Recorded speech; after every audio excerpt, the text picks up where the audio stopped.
Ti senti confuso, magari anche un po' ansioso, dubiti di te stesso e della tua memoria, ti senti un incapace e tendi a scusarti continuamente. Potresti essere oggetto di gaslighting, detto anche manipolazione psicologica maligna, e non saperlo.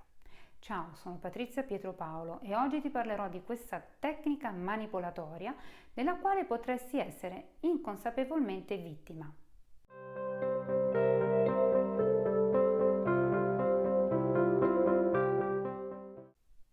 Ma allora, come funziona il gaslighting?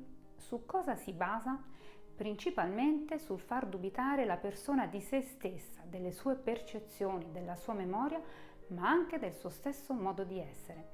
Ricordati sempre che un gaslighter, cioè colui che attua questa tecnica, è solitamente un bugiardo abituale e con tratti patologici, per cui si tratta di bugiardi molto convincenti.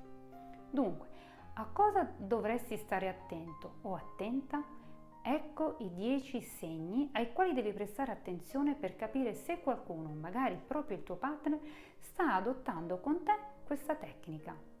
Il primo: i tuoi ricordi, la tua memoria vengono sempre messi in dubbio, o con affermazioni dirette che riguardano i tuoi modi di essere, come per esempio tu non ti ricordi mai nulla, si sa che hai poca memoria, oppure mettendo in dubbio il ricordo che hai, magari con una finta gentilezza. Ma ne sei proprio sicuro? Pensaci bene, vedrai che non è come dici tu. Secondo, l'altro fa finta di non ricordare cose che invece sono accadute o trasforma quello che è realmente accaduto per poi accusarti che ti sei inventato tutto.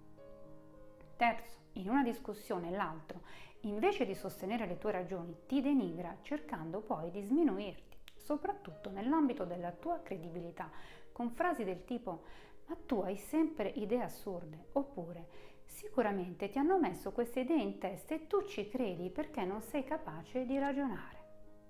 Quarto, quando cerchi di esprimere i tuoi sentimenti, di evidenziare i tuoi problemi, tutto quello che dici non solo viene banalizzato, ma ti si accusa di essere troppo sensibile, di ingrandire le cose e gli avvenimenti che ti fanno stare male. Quinto, usa uno stereotipo contro di te per banalizzare o mettere in ridicolo o semplicemente in discussione ciò che tu dici.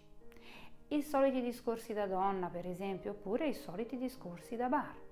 Sesto, fa finta di non capire quello che dici, in modo da non doversi impegnare in una discussione o in un chiarimento. Non capisco di cosa parli. Parli in modo confuso e io non ti capisco. Chiarisciti le idee prima di parlare o non si capisce cosa vuoi davvero. Questi sono alcuni esempi. Settimo, se gli fai una domanda o chiedi un chiarimento, ti risponde con un'altra domanda. Ottavo segnale. Ti ha trattato male e tu glielo fai notare o avanzi qualche rimostranza? Farà in modo di darti la colpa. Se tu non ti fossi comportato così, non sarebbe successo.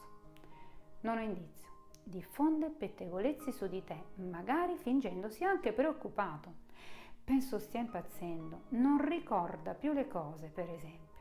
E fra l'altro, se usa questa tecnica, dato che si tratta di una persona molto capace di mentire, spesso le persone gli credono e si schierano con lui contro di voi. All'opposto, e questo è il 10° segnale, ti dice che gli altri pensano che tu sia pazzo, che non ricordi le cose, che sei troppo emotivo. E mentre gli altri non hanno magari detto assolutamente nulla. Attenzione però a questo punto a non confondere manipolazione e gaslighting.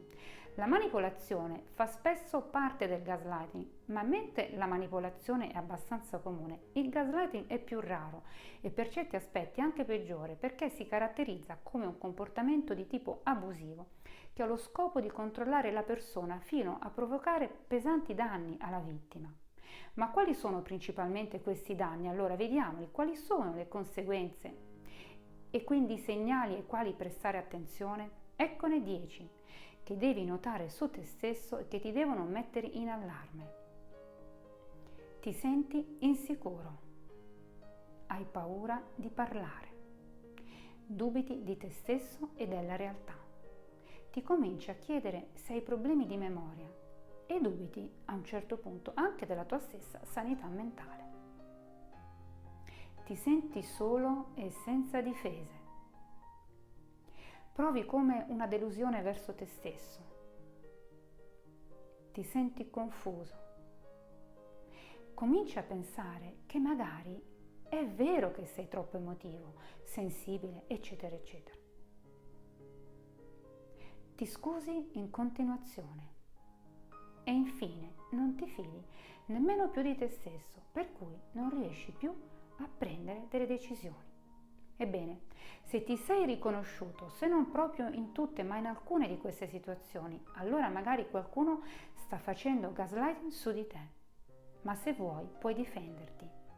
Ti spiegherò come in un prossimo video. Ciao, a presto!